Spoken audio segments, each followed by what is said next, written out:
We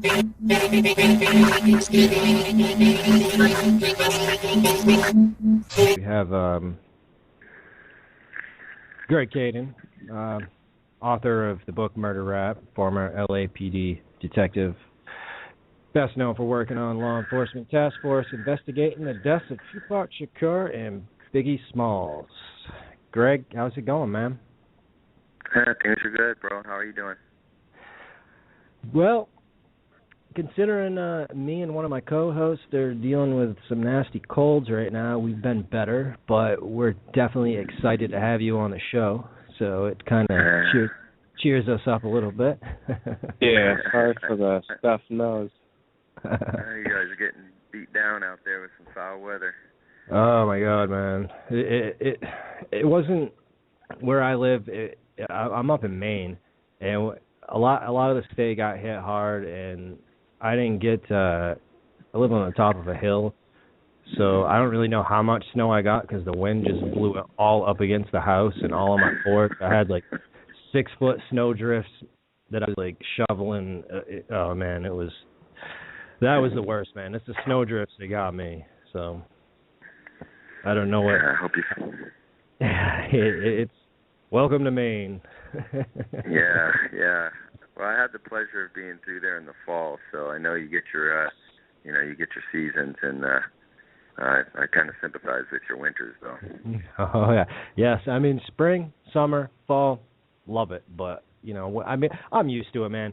The only I love snow. I love to ski, snowmobile, but I'm not a big fan of the cold. I mean, I like to stay warm. I mean, I think we all like to stay warm. But I'm used to it. I used to work on ski mountains making snow, so I know how to dress when I go outside, and I got that all down. But I know a lot of people complain about the snow, but man, I love the snow. So. Well, you don't sound too bad, so I guess you're getting the better of that cold. So. Yeah. Took some cold meds before the show, drinking some green tea with lemon and honey. So. I'm doing all I can here, but and you're on the West Coast, man. So we get so many guests that are in California, Hollywood, Los Angeles, and everyone's always like, man, you're out in Maine, or like and like Jeff, my co-host Jeff, he's from Pennsylvania, so he's on the East Coast, and Michael is in Wyoming, so I mean, we get the cold weather. I think Michael might get colder weather than us at times, though. Right, Michael? Yeah. Yeah, it's cold. But it's been warm lately. I've been surprised. Yeah, the sun's been shining here though today. It was a beautiful day here. I mean, it was cold, but the sun melting all that snow. Yeah, there's a lot of it built up, so it's going to take a lot to melt what's there, but it's all good, man. I got some snowbanks plowed. Me and my son will make some forts next weekend, so I'm pumped for that. So yeah. So Greg, man, we'll get this going. Before we get into the topic, I'm kind of curious what got you into the law enforcement? What made you decide that? What made you want to get into the law enforcement anyway? It just so happened when I was, in my late teens and early 20s, there was a mentor in my life. My best friend's dad was a local cop, and he had a big influence on me in those late teenage years. And I went to college for a minute, and it just wasn't really feeling it, and I was just kind of like aimless, and he made the suggestion, hey Greg, why don't you try a shot at being a cop? So I applied at a couple agencies and got picked up and processed through all the testing, and that's how it all got started. And then once I kind of fell into it, I kind of developed a knack for it. Awesome. And from what I've read, man, you seem like a stand-up stand-up police officer, which we here on the show respect, because I mean we've had shows dedicated to, you know, police brutality and stuff like that, and you know, we're not all for, you know, there's a lot of stuff going on these days, and of course, you know, with video, you know, camera phones and everything, things are getting caught now, and you know, so, but you know, I read some stuff on you. It seems you're a pretty honest guy, and considering the work that you've put into this, it even shows even more, you know, that you're more of the type of stand-up cop that's, you know, just looking for the truth, man, and so I just let you know that, man, that I respect that. So I appreciate that. I really do. You know, law enforcement is a human endeavor, and whenever there's humans involved, there's going to be human failure. So it's just like any other profession. You know, you got your people that are there really trying to do the right thing, and then you have, you know, a small minority of people that get sidetracked and make everything look bad for the rest of us. Yep, and it does, man, and it's too bad that it has to be that way, but it is the way has it is. their own agenda. Yeah.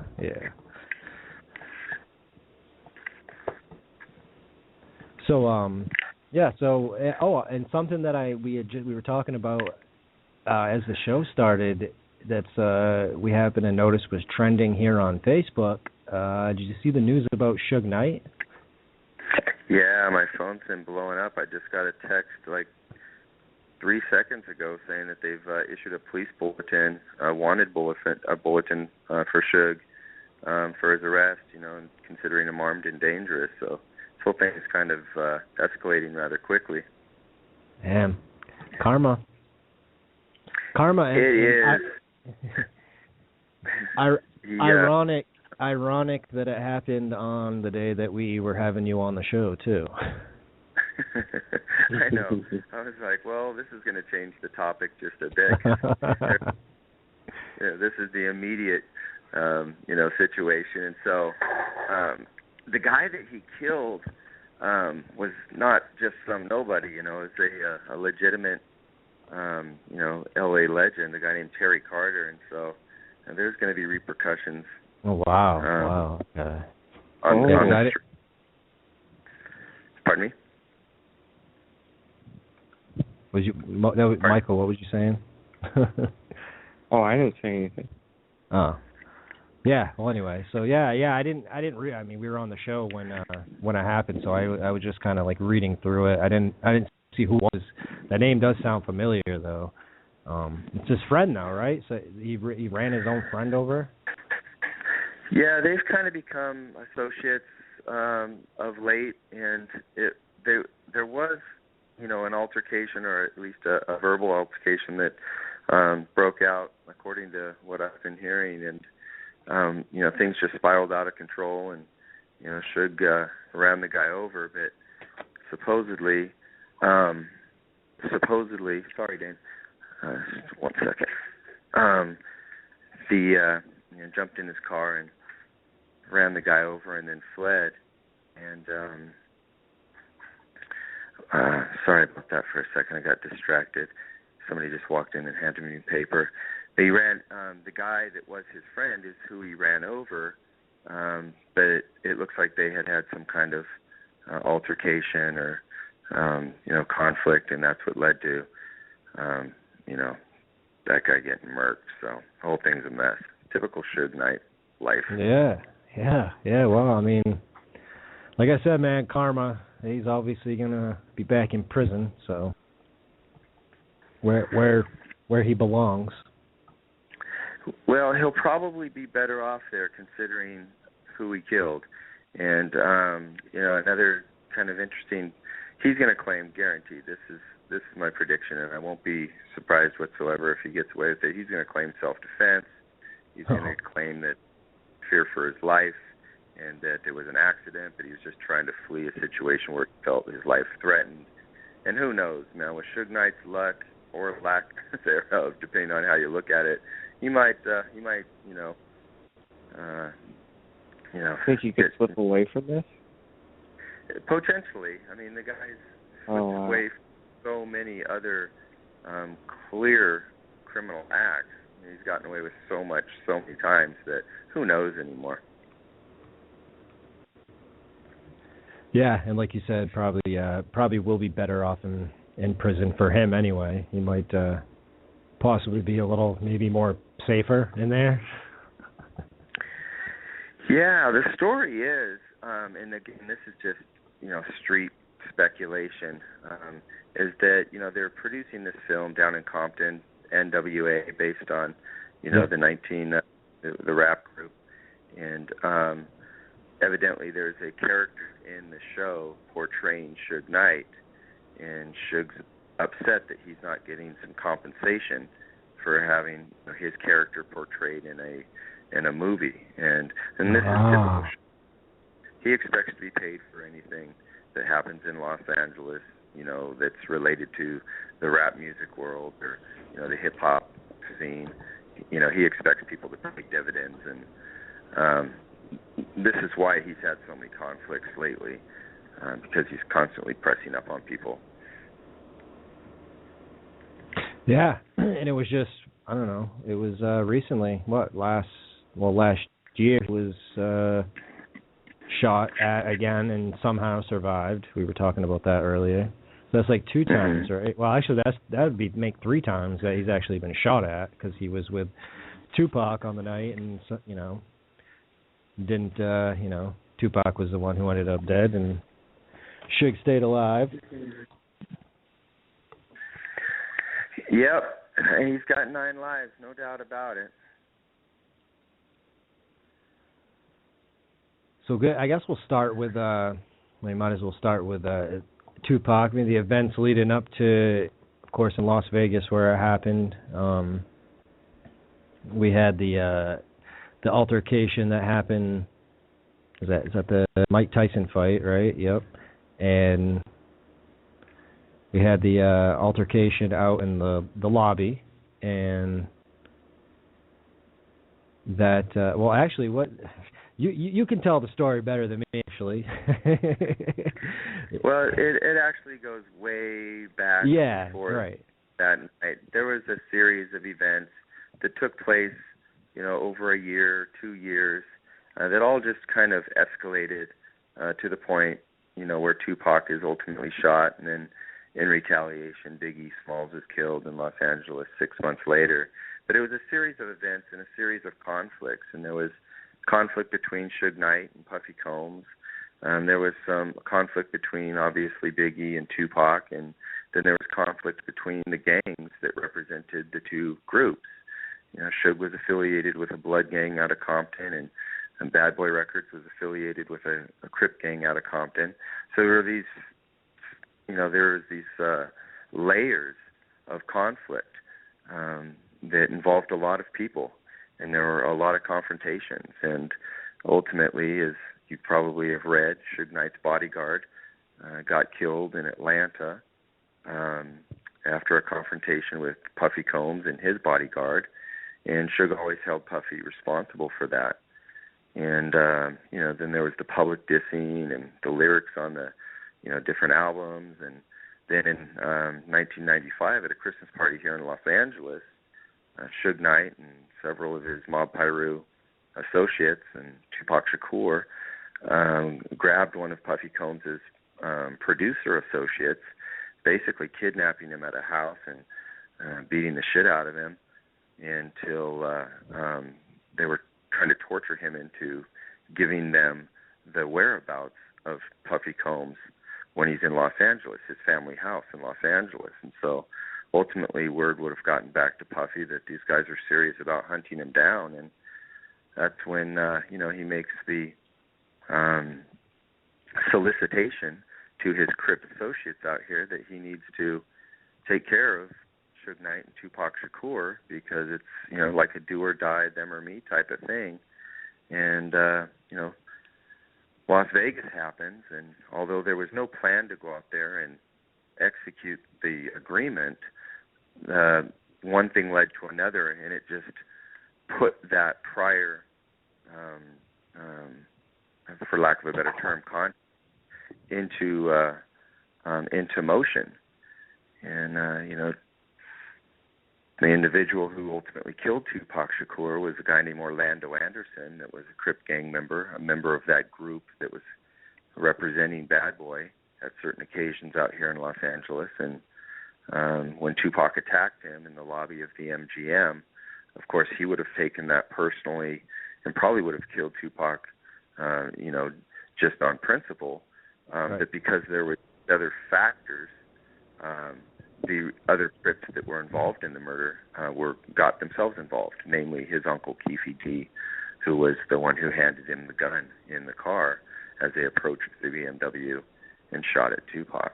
So that's kind of, in a nutshell, a series of events that lead up to the murder.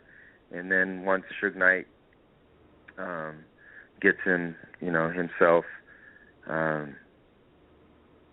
thrown back in jail because of his involvement in that beatdown of Orlando Anderson in Las Vegas, he decides to retaliate and take out a member of Bad Boy. At that time, there was rumor on the street that Biggie Smalls had been in Las Vegas, and that it was Biggie Smalls who had solicited Tupac's murder, and that it was Biggie Smalls' gun. All of that was erroneous. It was all bad information, but that was the information that was circulating on the street, which is why Suge Knight would have identified Biggie Smalls as the responsible party in Tupac's murder. He would not have known about the solicitation by Puffy Combs to the Crips. Right. That misunderstanding led to Biggie Smalls' murder, and of course, that takes on several conspiratorial, theories and goes in a whole different direction. But in a nutshell, that's what it was. It was a couple of guys who had beef with each other and a couple of gangs that were representing them that took action for them. Right. Oh, man. So, from what I read on the night of Tupac's murder, it was he pulled over or something. It might not have even happened. Like, it almost ended up being kind of luck that they saw him after the fight, because he had pulled over and he was yelling out to some women or something, and they just happened to see him. So they just decided it was going down right then. Well, just to clarify that understanding, what happened was on the way away from the MGM, when Suge Knight and his entourage were going down the street, Suge was pulled over, and some girls that were driving by recognized Suge, and Suge kind of invited them to jump in the entourage or the caravan and go party with them at the 662 Club, which was a club that Suge Knight had bought, intended to kind of, promote. And it was, a well-known idea that Tupac Shakur was going to perform that night at that club. It was on the local radio. If you remember, there was a song played called "Let's Get It On," which was the song that was being played when Mike Tyson entered the ring for about that night. Yep. During the song, Tupac basically says, "Hey, later on we'll all be at the 662 Club." So everybody knew where they were going and what the plan was for after the fight, and to go party at Suge's club, and so that's where the Crips went. That because they were in enemy territory, there were some Mob Piru gang members that were working the parking lot, so the whole thing got really awkward out in the parking lot while these Crips were lying in wait, and so they drove away. And so then that's when the happenstance happens, the kind of random encounter where they're going one direction, they see the caravan of Suge Knight and people hooting and hollering, and they're as surprised as anybody else. They're like, well, there's those, pardon my language, motherfuckers right there. Yep. So that's when they flip the car around and pull up alongside Suge's BMW, and Orlando Anderson leads out the back window and opens fire, and then they flee the scene. Most people don't know that there was actually a secondary shooting after Orlando Anderson shoots into the BMW, hitting Tupac. One of the gang members, a Mob Piru gang member, who's also armed, exchanges fire with the white Cadillac as it's fleeing. And that gang member's car is shot by Orlando Anderson also. That's really never been made public, and most people don't even know that there was a secondary shooting involving these people. Huh. Yeah, and that's nothing that I didn't know that. And, oh, by the way, I ordered your book today. I haven't read it, but I should have ordered it before the show because I wanted to actually read it before the show, but I ordered your book, so I actually can't wait to read it. Well, see, you have to make a decision. You want to read or shovel snow, bro?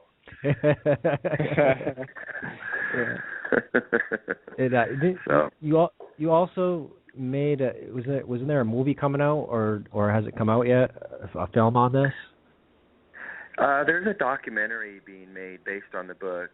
In fact, it's completed with the exception of a couple small edits, but the documentary's done. The guy who produced it and directed it, a guy named Mike Dorsey, I think did a really good job with the budget that he was working with, and it's out right now, kind of getting shopped around, and ultimately will get picked up and made available for people to see.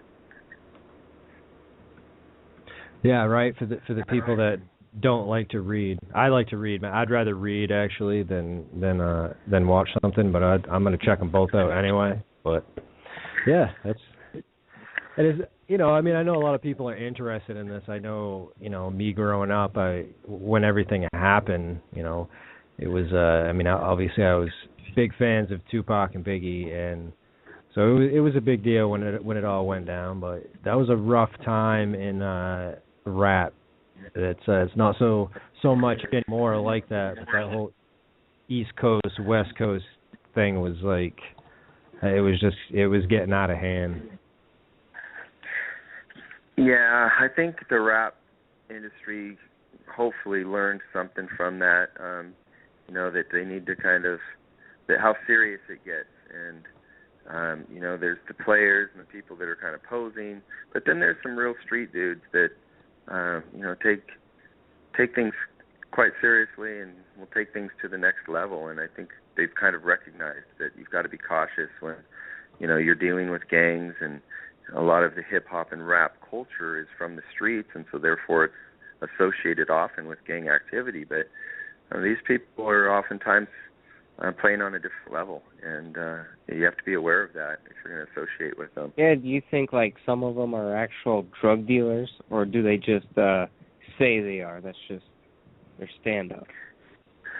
Are you talking about the rappers, or are you talking about Yeah.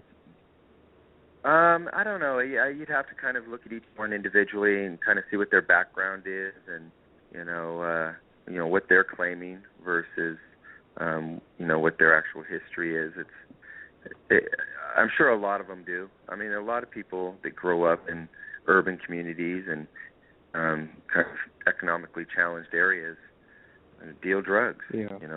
It's a way to make money, and certainly in the the Compton area and the gangs that were associated with Suge Knight, and those people were knee deep in drug activity. Okay, so I just got a message here from a girl when I posted the link to the interview. She said, "I saw the other day he faked his death for kids Tupac appeared in two friends' videos." I mean, I don't know one way or another. I'm assuming he didn't, and I'm assuming you also saw his body, right? Yeah, there's this conspiracy theory about Tupac Shakur faking his death, and it's usually the younger people that haven't really educated themselves on the facts of the case, and they just like the idea, or maybe they have such a passion for Tupac, they want to believe he's alive, and it's a little pathetic, but I sympathize with those who want to still believe that. But there's zero evidence for it. I mean, Tupac is dead. He died on September 13th, 1996, and his body was cremated, and there was a monumental amount of evidence to verify all of that. So for those of your listeners who want to believe that, they do it, without any true hope of that dream coming true. Mm-hmm. Yeah, go ahead, Jeff. Yeah, go ahead. Oh, I was just going to ask, okay, so, and also I'm going to assume the conspiracy theory that the government was involved on some level. What is also... What's funny is that you find it also fun. I mean, it's kind of funny how these theories are almost laughable, aren't they? I mean, you can't even really... I love conspiracy theories. I actually believe a lot of them, but some things I don't believe, and this would probably be one of them. Right. Because they were heavily involved, like you said, in the gangs and the Bloods and the Crips, and there were a bunch of feuding going on. Right, it happens. Yeah. Sure. I mean, that's... What happened was just the nature of the streets. And there's no big conspiracy to it all. It's all relatively simple. Of course, the death row organization was a criminal organization, so it was under investigation by the federal government and a task force of people. And Tupac's family history also lent itself to government attention, and so everybody kind of reads into things and picks out little pieces of information that will play into the conclusions they want to have. So if you don't trust your government, you think that they are trying to oppress, the African American community, then you'll want to draw conclusions that support that perspective. But there's nothing. Tupac Shakur was not targeted by the United States government in any way, shape, or form. He was not a threat to the government. His way of life was not a threat to the government.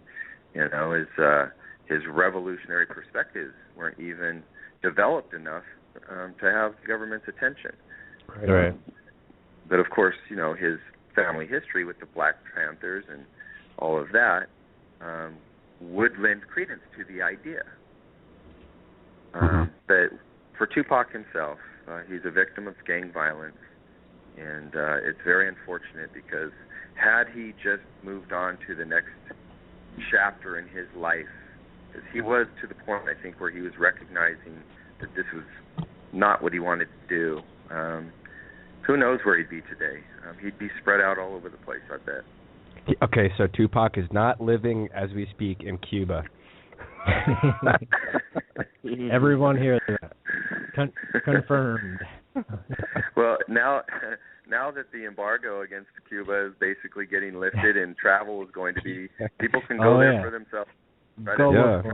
It will be like Bigfoot sightings.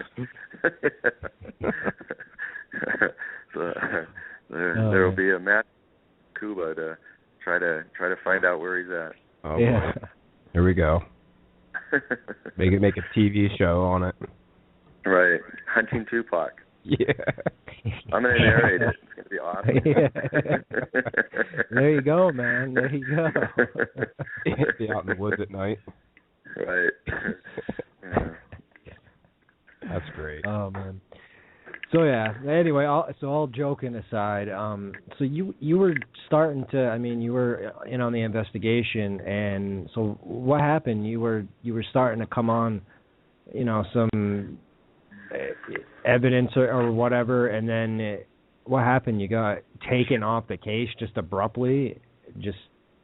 What went on with that? Yeah, there was some internal turmoil going on. I was involved in another really high-profile case that was being prosecuted in around 2009. Now, this is right about the time that we're making fantastic progress in the Biggie Smalls and Tupac murder investigations. Our task force is a federal task force, a group of, 15 or 20 guys.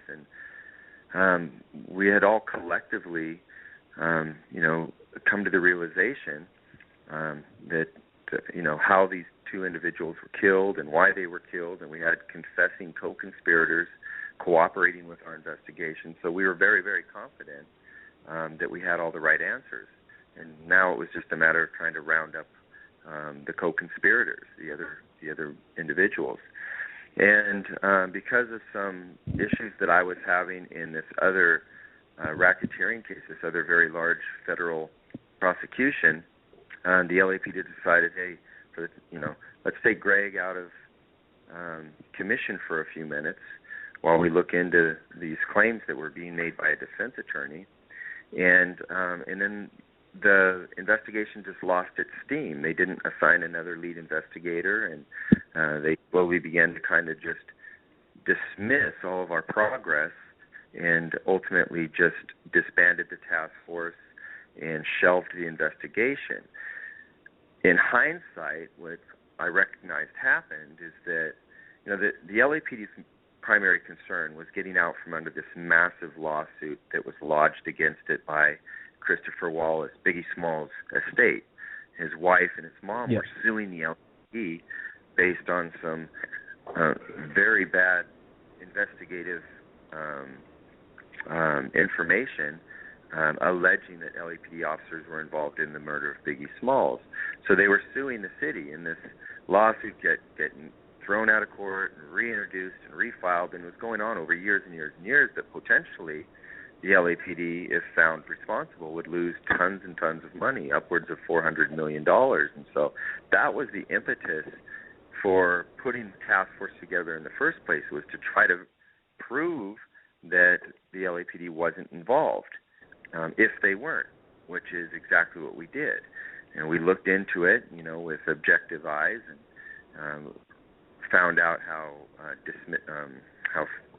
futile or baseless those claims were. And so once we found out who really did it, by effect, we disproved who didn't do it, which allowed us to have the lawsuit dismissed or retracted. So once the lawsuit was removed, once Valletta Wallace and her estate and her attorneys realized, well, the LAPD is on the right track with proving who did it. It wasn't who we claimed, so they retracted their lawsuit. And once that happened, the LAPD realized, hey, we're off the hook. Let's quit spending all these, man hours and resources, and basically just disbanded the case, because their concern was the lawsuit less than actually solving the murder of Biggie Smalls. That doesn't surprise me. It gets really political. It gets really bureaucracy's a bitch. And when you have a massive organization, the LAPD, and you've got tons of unsolved cases, and everybody's scratching for resources, they made the executive decision not to go forward with the investigation any further. And they were serving themselves as opposed to serving the public, because ultimately the case could have been solved to the point where we could have somebody. So is the case officially closed, or is it still open? Is it? It's considered a cold case.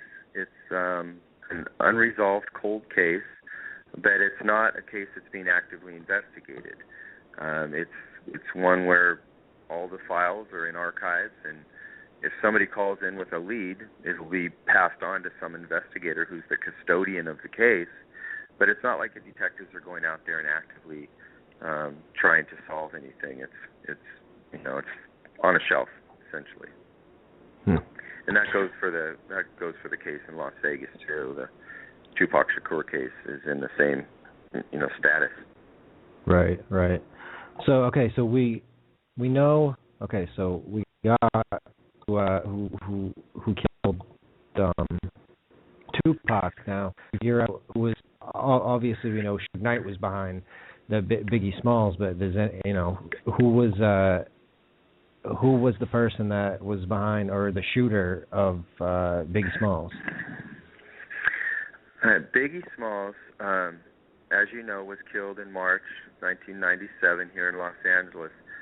Suge Knight was in the local county jail at the time. Right. He hasn't been actually sent up to state prison yet.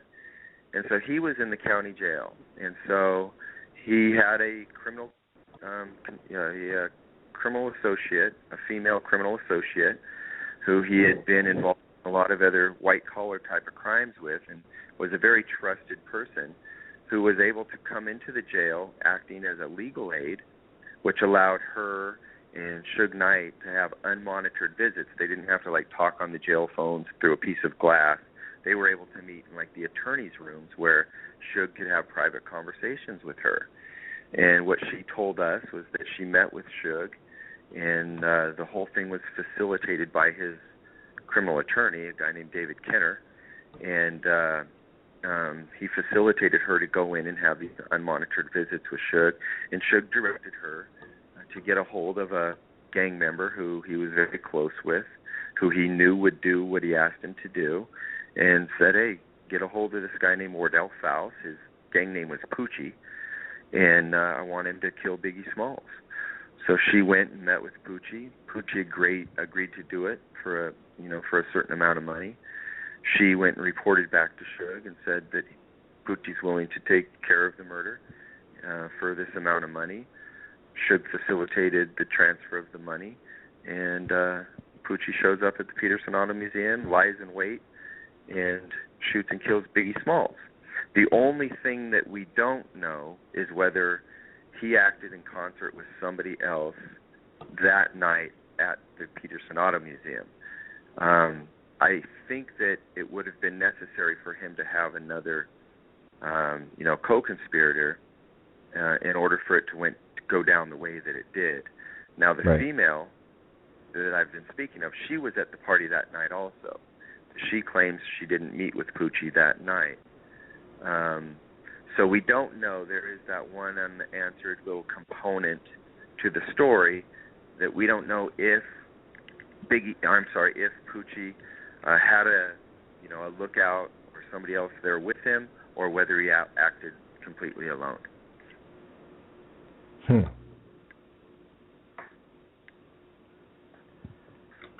Definitely stuff that I didn't know. Well, I didn't know any of this until I want to say it was an L.A. Weekly article that I read. Was it L.A. Weekly that had something on this? Yeah, L.A. Weekly had done a pretty extensive cover of the story. They did a lot of work on, about the time that the book came out. They did a really big story on the whole thing, so they got most of the information right. Yeah, because that was I believe it was L.A. Weekly. It was a pretty long article, but it was detailed, and and I had read that, and I was like, wow, man, I was like, I got to get a hold of this guy, and I got to get him on the show, because this is like, I mean, I like I said, man, I know a lot of people are interested, and hopefully this will squash the, like you brought up, the conspiracies of Tupac being alive in Cuba or wherever, and get people at least pointed in the right direction. But if they want to keep on their theories, they can do what they want. Everyone's free to do what they want. But Chris, you would have to agree that there is some instances where the government is involved. In which case specifically? In this, you mean? Yeah, are you talking about government involved? Oh, in not Tupac in this murder, case. or? Just like other stuff. Oh, well, of course, other stuff, yeah. That's not, well, yeah. That's not there's cloak and dagger, espionage type of work going on in the government all the time, I'm sure, but I don't think their focus on a couple of rap stars would be very sensible. So do you think gangs like the Crips and Bloods have a big influence on the L.A., I guess you would say Los Angeles government or the LAPD? Do you think they got ties? No, not really. I mean, Crips and Bloods are the adversaries of the LAPD. We have anti-units, and we put hundreds and hundreds of gang members in jail every year, and gang members shoot at cops, and cops shoot at gang members. I mean, there's no alliance between them whatsoever. As far as conspiring, do the police work with gangs in order to try to help them improve their communities and to squash gang violence? Well, certainly. But as far as the idea that the gangs have people that are influencing decisions at the LAPD or vice versa, that's fantasy. Good enough for me, man. That sounds good to me. Yeah. Does that answer your question, Michael? I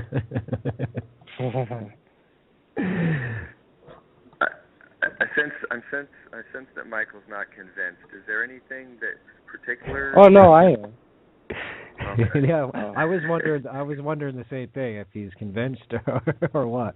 Did it get cleared up, Michael, or what? What do you think, Jeff? I don't know. I'm kind of on the fence. I don't necessarily believe that the cops would be involved in that, working or like conspiring with the gangs, like the guy says. I mean, but I don't know. I guess they do have their what are they called? Sabotage people, the people who pretend to be in the public, and they'll. But I don't think that sort of arbitrage has anything to do with this case. I mean, the cops who show up at rallies and pretend to be like a protester, and they start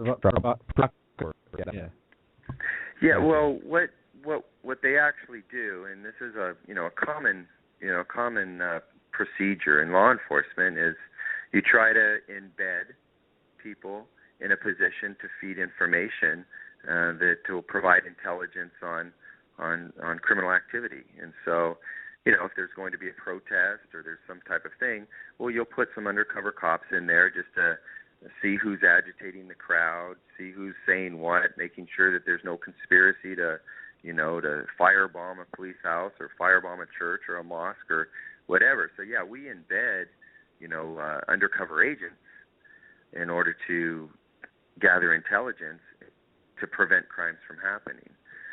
So, I mean, that's just common sense, and cops have been doing that in law enforcement forever.